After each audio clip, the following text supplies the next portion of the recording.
Well, thank you all for testifying before Congress today.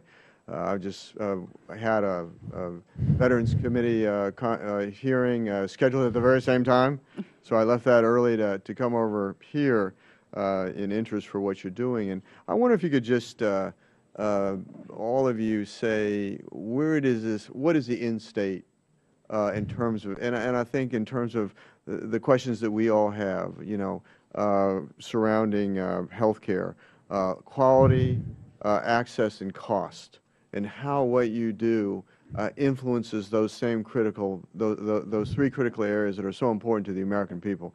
Mr. Portela? Okay.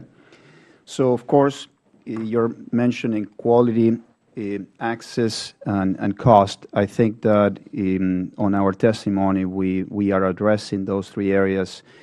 Just so you know, we are a big proponent of, as I mentioned before, of the FDA regulating medical device mobility, because as we're moving, as I said before, into a patient-centric model outside of the four walls of the hospital, as we have fewer physicians taking care of more patients today, it is very important that the data that they get is really diagnostic quality, and that they get that on a real-time basis. And the real-time basis is also very important.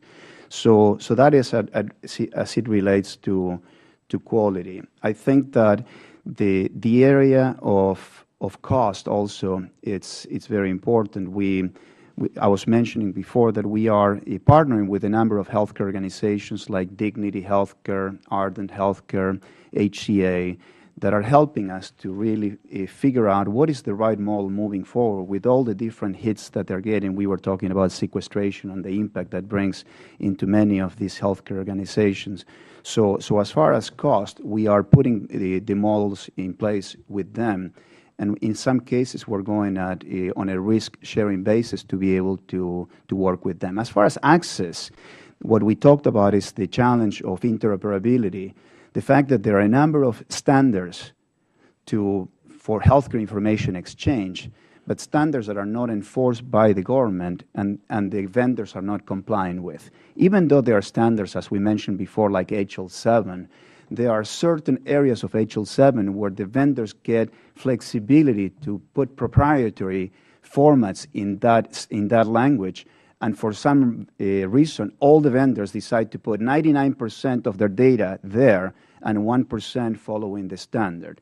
So the federal government really needs to take a very hard look into this and force all of us to collaborate. We are not realizing that as we move into an outcomes-based reimbursement model, no longer fee-for-service, and as we're having the issue with shortage of caregivers and patients increasing, we are not going to be able to sustain this model without innovation and without vendors collaborating. We are all going to be responsible for this system to collapse if we don't open up.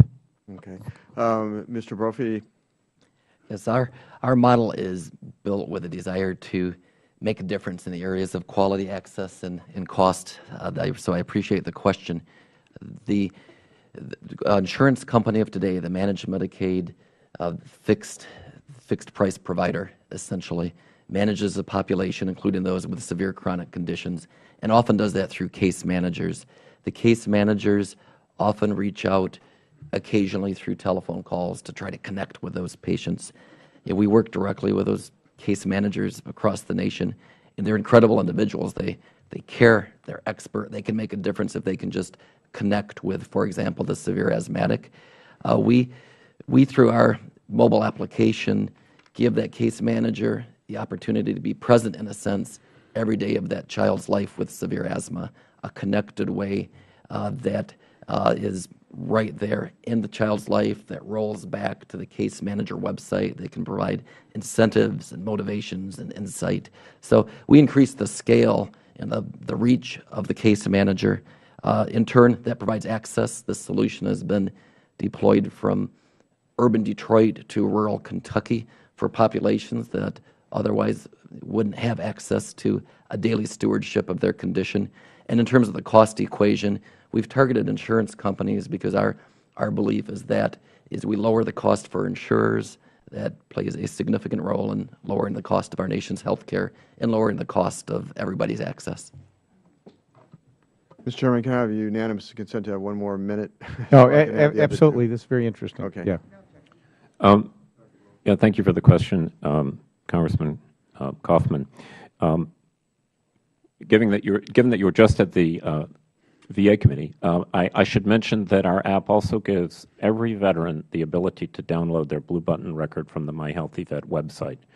What use case are we trying to solve? How are we trying to help? The veteran often gets care both at the VA and outside in the private community. By giving the veteran the ability to download their record from My Healthy Vet, which is output from VISTA, when they see a physician out in the community, that physician now can see the record that our app is delivering, either on the patient's own smartphone, or our smartphone allows the patient to transfer that record with an optical code to the physician's iPad. So this is a key problem for the VA that currently fax is often the mode of communication.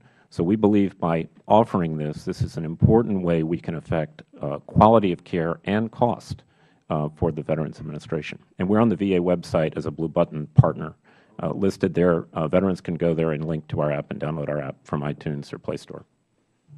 Please. Great. So as you know, as industrial engineers, these are certainly concepts and ideas that are very near and dear to us. So our goal of designing this, what we set out to do, was really to try to reduce these costs of redundant or rework care, if you will. So what we try to do from that quality perspective is really improve the comprehension and the understanding of what that care process is and what the steps, and not only what the steps are you have to do, but why you should be doing them. And what we hope to do from that, through our assessment portion of it all, is to understand not only what that level of comprehension is, but what are the other constraints that are in this individual's or this family's situation that could prevent them from enacting this level of care that was prescribed. So if there are conditions, where there's the informal caregivers, working adult with their own family, there's clearly scheduling conflicts that need to be considered. So if we can take all of this into account in the beginning, then we can get this much better and more hopefully attainable care plan at that initial discharge, preventing all of these adverse events and effects coming in once those plans aren't really working out as they were intended. Thank you, Mr. Chairman.